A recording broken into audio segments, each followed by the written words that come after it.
तो दूर अपना भाव भी व्यक्त नहीं कर पाता। कई घरों में ऐसे जीवन जी रहे हैं, आप समाज से छुपा लेंगे, परमात्मा से नहीं छुपता। और एक अपराध कभी ना हो जाए, बड़े बूढ़े लोग आंसुओं से अपना दर्द एक दूसरे को व्यक्त करते हैं। जिस दिन जिस घर में बड़े बूढ़े लोग अपना दर्द व्यक्त न कर पाए, उस दिन फिर परमात्मा को अपना निर्णय लेना पड़ता है। इन पंक्तियों में जो दर्द है वो कभी हमारे घर न उतरे, विचार करिएगा। जब भी कभी ये और किसी बूढ़े से मिलते हैं, जब भी कभी ये और किसी बूढ़े से मिलते हैं,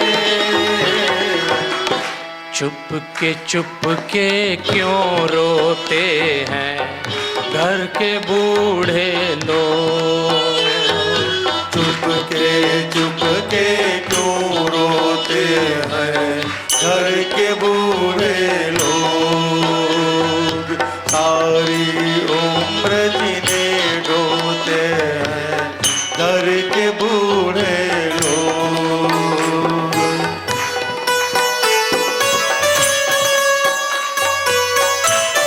चलिए, आज के प्रसंग समाप्त होने जा रहे हैं। जिंदगी में भूल, पाप, गलत काम किससे नहीं होता। भगवान ने एक बहुत सुंदर व्यवस्था की है। हमसे कभी कोई भूल हो जाए, कोई पाप हो जाए, कोई गलत काम हो जाए, और घर में यदि बूढ़े माता पिता हों, उनके चरणों में रख देना। उसने व्यवस्था की है ऐसी कि आप मुक्त हो जाएंगे। क्या सुंदर बात लिखी है। बोझ पाप का बढ़े तो इनके कदमों में रख दो। बोझ पाप का बढ़े तो इनके कदमों में रख दो। तीर्थ है ये गुनाह धोते हैं घर के बूढ़े लोग। तीर्थ है ये गुनाह धोते हैं घर के बूढ़े लोग। सारी उम्र जिन्हें ढोते हैं घर के बूढ़े लोग। सारी उम्र जिन्हें ढोते हैं घर के बूढ़े लोग।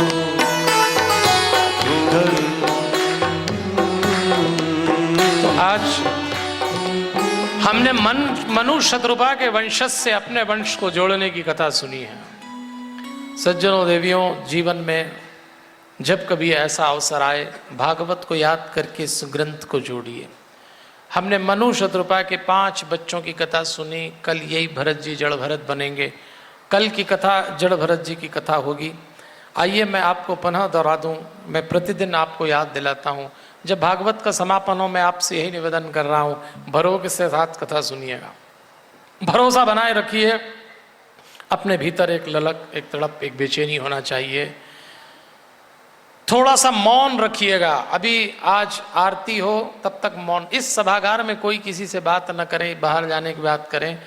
हम लोग बहुत बोलते हैं, थोड़ा भीतर का मौन, भीतर की शांति, और कोई न कोई संकल्प लीजिए। हमारे जीवन में कोई ऐसी भूल हमसे हो गई हो, कोई गलत काम हुआ, संकल्प लीजिए।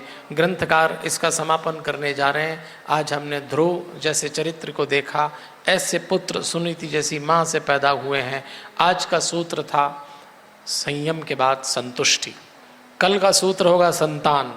तो आज गृहस्थी के संतोष धन के साथ कथा को समाप्त करने जा रहे हैं। समय पे आरती होगी, 8:30 बजे आप विदा होंगे।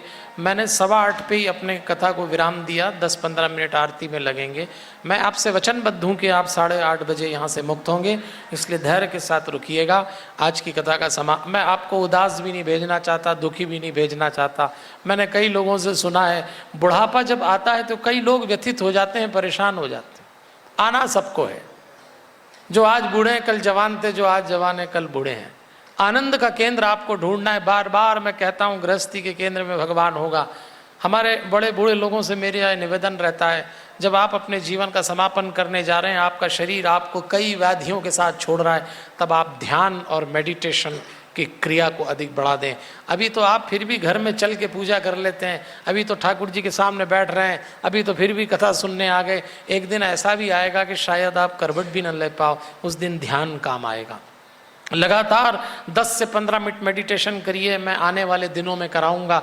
जैसे जैसे आप अपनी वृद्धा अवस्था में ध्यान मेडिटेशन बढ़ाएंगे, वैसे वैसे आप मृत्यु के साक्षात्कार के लिए अद्भुत रूप से तैयार होते जाएंगे।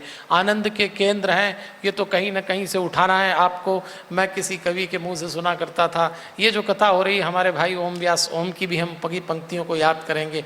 वो मुझे कई लोग सुनाते हैं, मैं आज आपको सुना रहा हूँ। जितने बड़े बूढ़े हैं, निराश होकर दुखी होकर मत जाइए, आनंद के केंद्र तो आपको जीवन में कहीं ना कहीं से उठाना पड़ेंगे।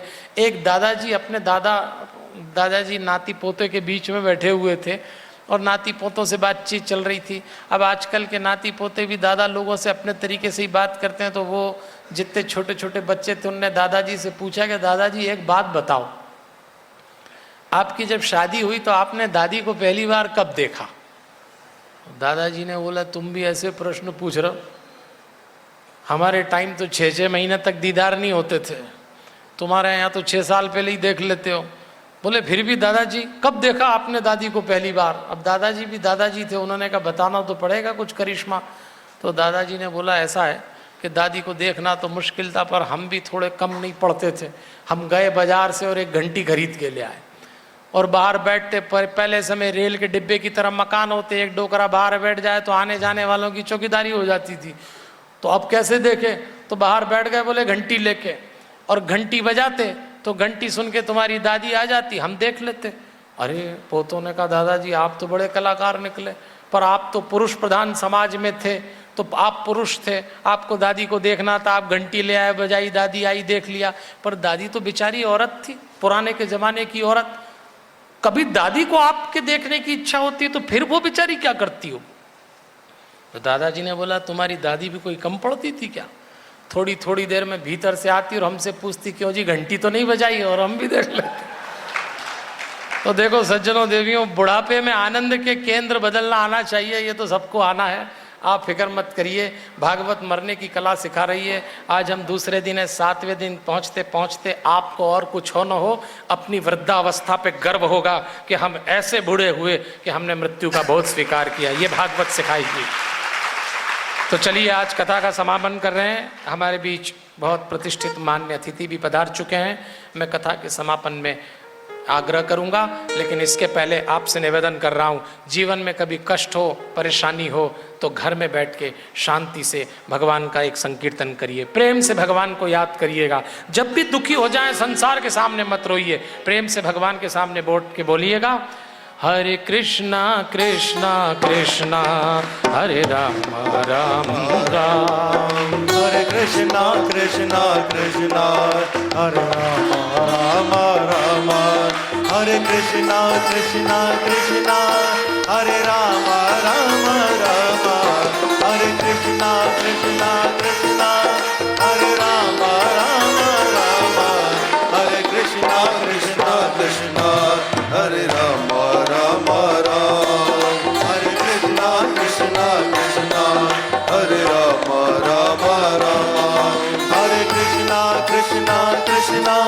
हरे राम राम राम, हरे कृष्णा कृष्णा कृष्णा हरे राम राम राम, हरे कृष्णा कृष्णा कृष्णा हरे राम राम राम, हरे कृष्णा कृष्णा कृष्णा हरे राम राम राम।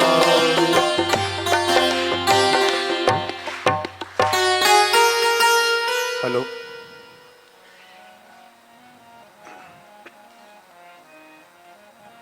मित्रों, प्रिय भक्तों, कहीं एक बार भगवान कृष्ण और नारद जी का मिलना हुआ और नारद जी ने भगवान कृष्ण से कुछ प्रश्न किए। तो भगवान कृष्ण ने उसका बहुत ही प्यारा सा उत्तर दिया था। गीता जी में कहीं उद्धत है कि ना हम वसामि वैकुंठे योगिनाम हृदये नवे मद भक्ता यत्र गायन्ति तत्र तिष्ठामि नारदः। हे नारद, मैं कभी कभी वैकुंठ लोक में भी नहीं रहता हूँ। गिरी गुफा में बैठे हुए जो संत मेरा हजारों हजारों साल से तपस्या कर रहे हैं, जिनके हृदय में मेरा स्थान है, मैं कभी कभी उनके हृदय का भी उल्लंघन कर जाता हूँ। पर हे नारद, जहाँ मेरे नाम का संकीर्तन होता है, भागवत कथा होती, मैं वहाँ अवश्य रहता हूँ, मैं वहाँ अवश्य रहता हूँ। और आज निश्चित तौर पे हमने सबने ईश्वर का साक्षात्कार किया है। पंडित जी का बहुत बहुत धन्यवाद ज्ञापित करने के साथ आरती के क्रम में हम प्रवेश कर रहे हैं। और आज अति विशिष्ट अतिथि के रूप में आज हमारे बीच हैं हमारे उज्जैन संभाग के संभागायुक्त माननीय श्री अरुण जी पांडे साहब, हमारे महाकाल मंदिर के प्रशासक श्री जयंती जोशी साहब, योजना आयोग के उपाध्यक्ष माननीय वरिष्ठ नेता श्री बाबूलाल जी जैन साहब, यशस्वी मंत्री और हमारे उत्तर क्षेत्र के विधायक श्री पारस जी जैन साहब, हमारे बीच हैं यूडीओ के उज्जैन विकास प्राधिकरण के यशस्वी अध्यक्ष माननीय श्री किशोर जी खंडेलवाल साहब, मैं हमारे महाकाल मंदिर प्रबंध समिति के जो सदस्य हैं श्री गोविंद जी शर्मा साहब, हमारे परम श्रद्धेय पंडित प्रदीप गुरु जी, मैं आप सभी को सादर आमंत्रित करता हूं मंच पर। आप पधारें और हमारे आरती के इस क्रम में शामिल हो। मुख्य यजमान श्री नवल जी माहेश्वरी आज के हैं और मैं उन्हें सपत्नीक मंच पर आमंत्रित करता हूं कि हम इस आरती के क्रम को आगे बढ़ाएं। मेरा सभी से सादर अनुरोध है, हमारे श्री रमेश जी धारीवाल साहब यहाँ पर विशेष रूप से उपस्थित हैं और मैं श्री विवेक जी चौरसिया साहब से निवेदन करूँगा कि वे हमारे सभी सम्मानीय अतिथियों को मंच पर लाने कृपा करें। हमारे दैनिक भास्कर के हमारे प्रिय साथी ब्यूरो प्रमुख श्री विवेक जी चौरसिया साहब हमारे सभी अतिथियों को मंच पर ला रहे हैं।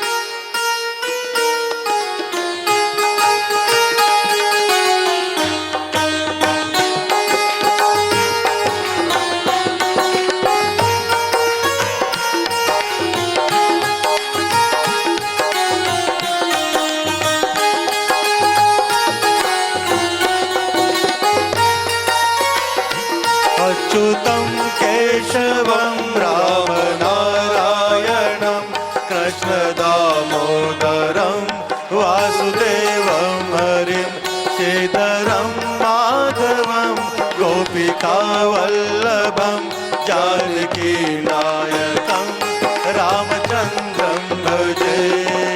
कर्पूरगौरं करुणावतारं संसार सारं भुजगेन्द्रहारं सदा वसन्तं हृदयारविन्दे भवं भवानी सहितं नमामि।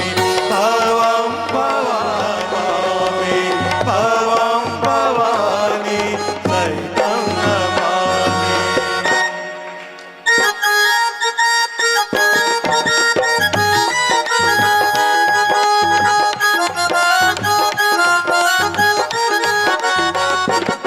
श्री भागवत भगवान की है आरती, पापियों को पाप से है तारती। श्री भागवत भगवान की है आरती, पापियों को पाप से है तारती।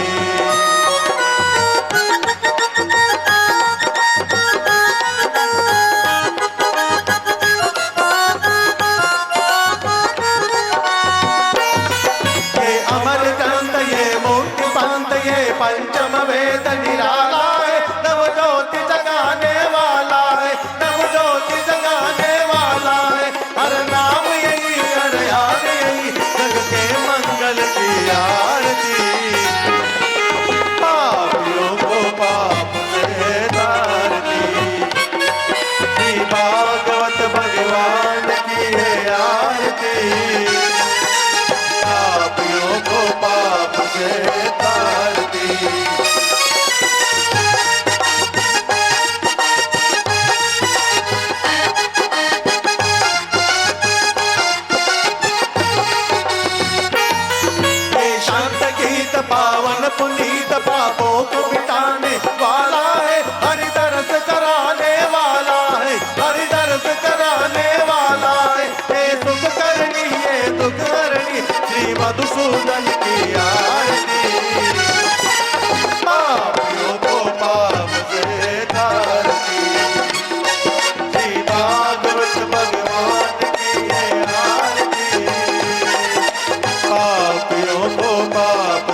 मंगलम मुकुंदहारम सदा वसंतम हृदयारविंदे भवं भवानी सहितं नमामि भवं भवानी सहितं नमामि भवं भवानी सहितं नमामि